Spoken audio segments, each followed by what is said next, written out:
Hello again, everyone. This is Aluminum Tarot. It's a pleasure to have you here. And we're going to be reading today for the sign of Leo, Sun, Moon, and Rising for the month of January 2025. For this particular reading, if you like what you see here, please be sure to give a like, share, subscribe, ding the notification bell so that you don't miss any updates from future postings. Also, if you like what you see here, feel free to reach out to me for a personal reading, one that is in tune with your specific energies and not those of the collective.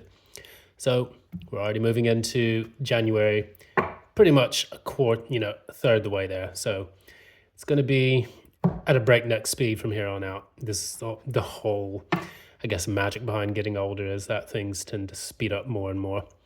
Or we could just be incredibly busy, whatever happens. But I know. Let me know how your holiday went and like what kinds of things you did to celebrate and how your new year was, so on and so on. You can drop those in the comments below. In the meantime, we're going to get started on Leo. And Leo, you're up. And best of luck.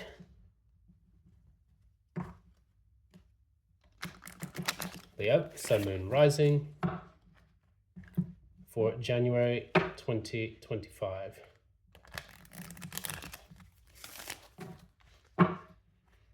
Leo, Sun, Moon, Rising for January 2025.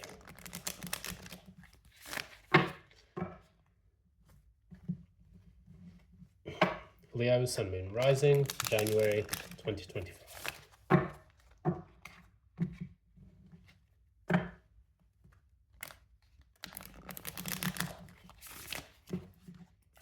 All right, stopping there. Cut. So Leo, current energy. Leo's current energy. All right. What about Leo's challenge?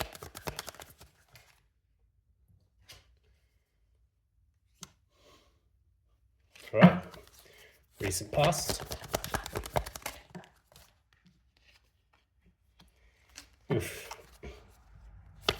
Near future.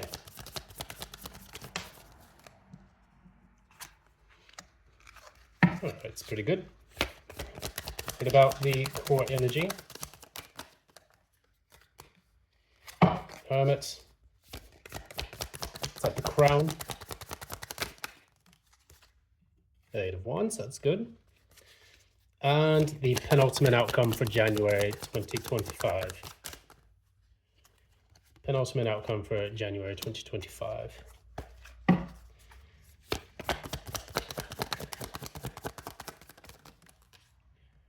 All right, so we got some good stuff. There we go. That's all you. That's all you. That looks beautiful. So Leo, we're going to go ahead and dive into this. We're going to see exactly what's taken place with your life. We do have the Ace of Swords here, clarity, moment of truth. And sometimes it can be the sword used to cut things out of your life that are specifically no longer serving their purpose. And we got for our oracle message here, hold your vision. We're going to explain that a little bit more in due course, but let's go ahead and begin. Oh, here's another one. Don't let pride get in your way. That's your card.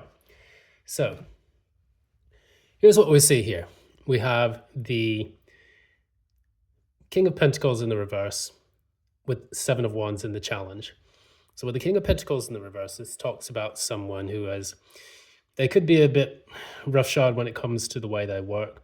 Sometimes they may not save their money, or they may wish they had saved a bit more. Maybe they need to master the craft a little bit more so that way they can perform better at their job. Now, when it comes to your specific situation, it seems to me like you need a bit more fortitude. However, when we have the Seven of Wands in the challenge position, it could almost be like a Nine of Wands in the reverse. It's like you're exhausted, absolutely exhausted.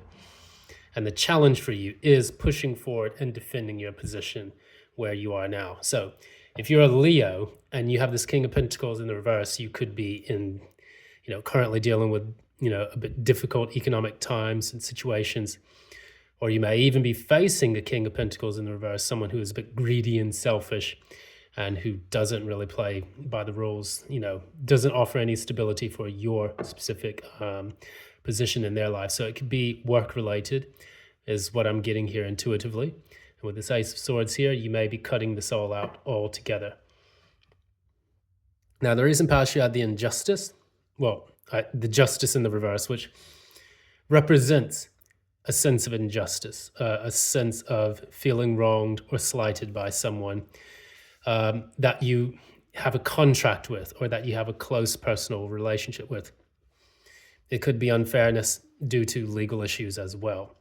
So if you're currently in a workplace, for example, and you have faced in the recent past maybe being terminated or let go of, and now you're looking back at that and feeling, I feel completely slighted, I feel wronged by what took place.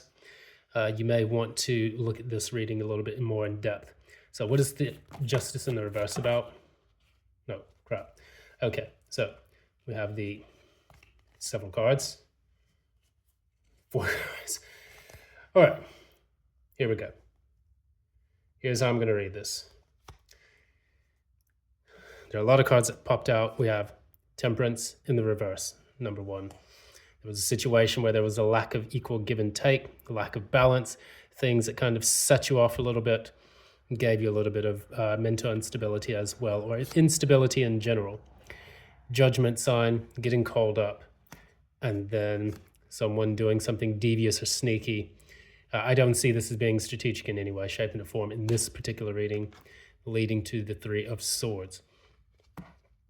So intuitively, we have been led to the right conclusion that this has dealt with either A, if this was romantic, this could be a situation where you're now feeling like a bit out of sorts, knocked off your pedestal or knocked off your center, and you're in the King of Pentacles energy in the reverse, and it's difficult for you to keep moving on. This almost gives me feelings of depression based on the issue that you've had to face in the past. In the recent past, there was the injustice that took place where someone gave you a lot of difficulty, phoned you up, and then terminated you, laid you off, or they basically stabbed you in the back. I'm getting 3 of Swords being stabbed in the back. It's not necessarily 10 of Swords vibes here, but I do feel that you were betrayed heavily. And my heart goes out to you if that has taken place in your life, and that I do hope you to get back to best, because I know exactly what this energy is all about. And this is one of the reasons why I even started this channel. It's because it's time to break the cycle of dealing with people who betray. Among other things, I do like spiritual enlightenment and awareness, but sometimes we need to become stronger through the pain and suffering that we do go through. That is all about Kintsugi medicine, and it's all about shadow work. In the near future, it's good positive vibes. I do see that Page of Cups. Please clarify the Page of Cups.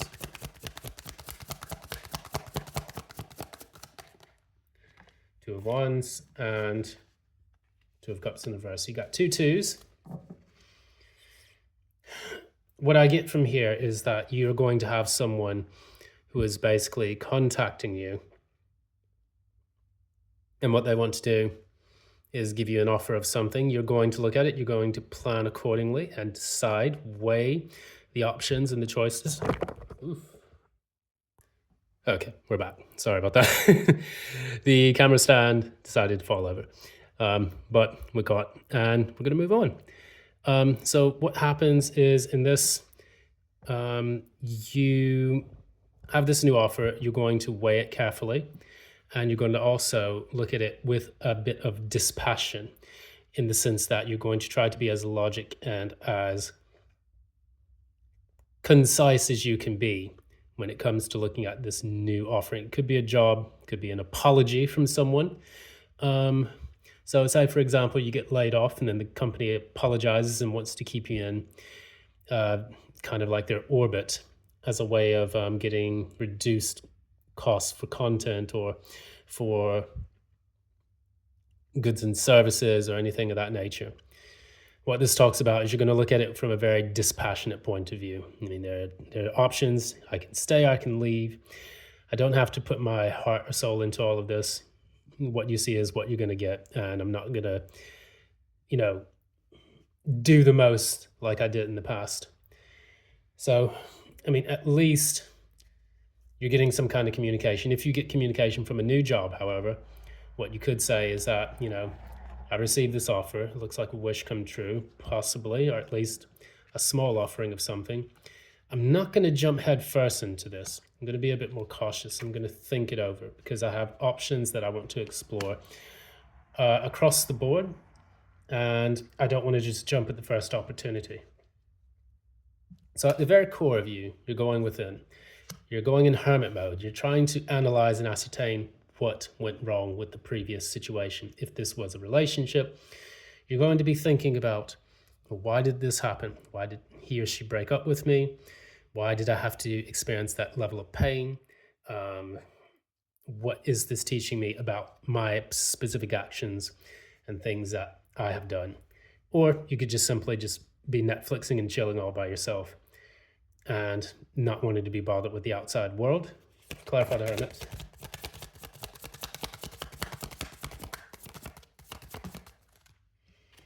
Seven of Cups in the reverse. The World in reverse.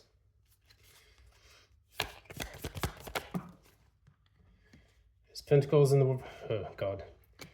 So, yeah, that depression that I was talking about before. Seven of Cups in the reverse. I don't really want to go out and meet any new options. The World in reverse. I'm still kind of not over the past and what happened.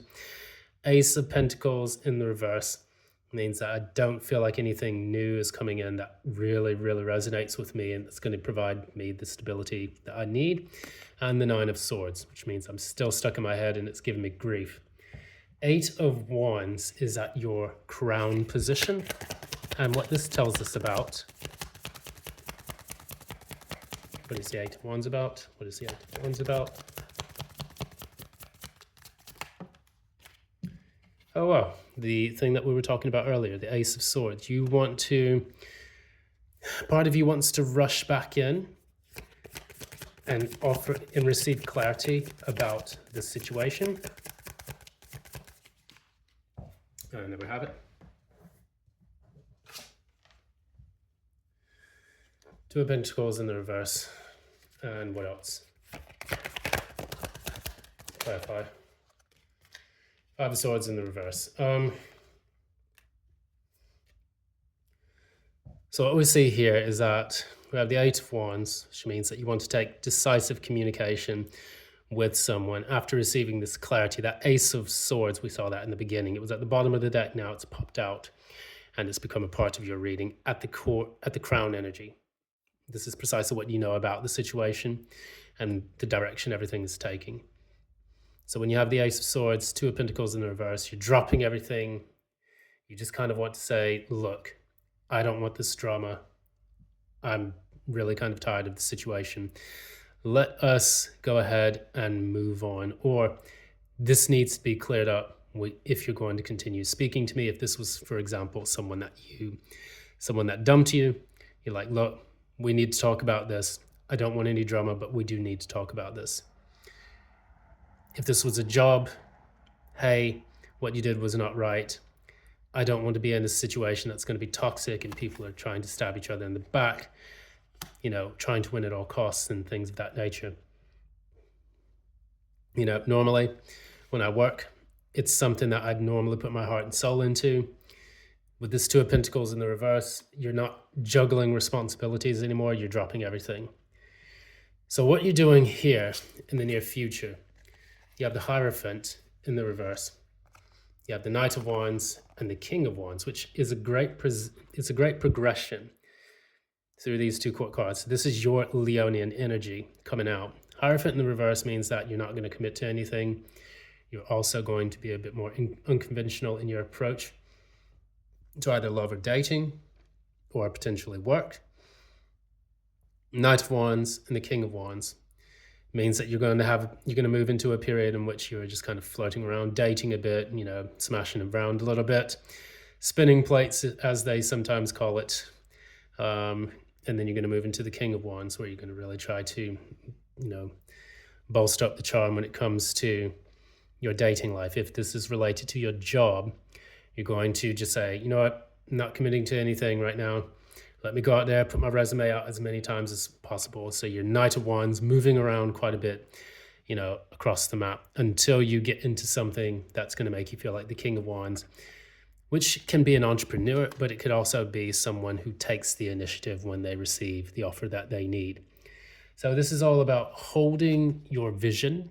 And for you, when you hold your vision, you're going to be looking at the situation and making sure that what it is that you want to manifest is truly what you want to manifest, and then you're going to take action on it.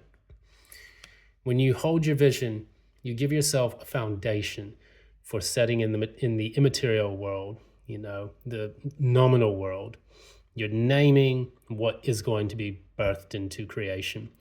And then in the phenomenal world, that will reflect through the actions that you take, as well as the universe reshaping and molding itself to you. So remember, we are a microcosm in the macrocosm of the universe. We are our own private universe, bound to flesh. And this is going to then resonate and reflect in the pool of the universe. It's like, almost like this story I'm getting, Narcissus looking into the pond. I mean, you don't have to fall in, but when you're looking into the pond, you're just looking at the reflection of who you are, but the pond is actually looking into you. I've always quoted Friedrich Nietzsche when he talks about, staring into the abyss. Be careful when you stare into the abyss, because sometimes the abyss stares deep into you. This is true. We are constantly intertwined with the universe itself. How we are internally is what we manifest externally. And what's going on around us is a reflection of the chaos or the order within ourselves. So if we want to manifest something, we must first become it. I had to first go through this, when I was trying to manifest my new life. And lo and behold, it actually worked when I started to step into the energy of abundance, gratitude, communication, strength, and fearlessness. It took me to do that. Also, a strong sense of detachment, despite all of the chaos that was, enveloping me at the time. And then things just started to fall into place, and that's what happened. 1, 2, 3, 4, 5, all of the things came into being. And I'll never forget that as a powerful example of how to manifest things. So I'm going to leave it there. Thank you so much for joining. This has been Aluminum Tarot. It's been a pleasure to read for you today, Leo. I'm wishing you all the best of luck. It looks like things will be positive in the end of it, and I think you will have the ability to bring this Two of Wands, your plan, into action. Here's the Two of Wands in the background here, and then the Two of Wands here and the King of Wands, which indicates that you're going to boss up in that plan that you have set forward. So when you plan, you haven't lit the Two Wands here yet, but when you put everything into action, that's when the timer starts, and you're going to be moving forward. So I'm getting like the Doors, Light My Fire. The part where he says, "Come on, baby, light my fire." When you light that fire, that's when you're going to have to move your ass. So thanks again. If you like what you see here, please be sure to give a like, share, subscribe, ding the notification bell so you don't miss any updates from future postings. And as always, if you'd like a personal reading with me, one that is in tune with your specific energies and not those of the collective, feel free to reach out to me at the information in the description box below. Thank you so much. Take care, Leo, and love and light.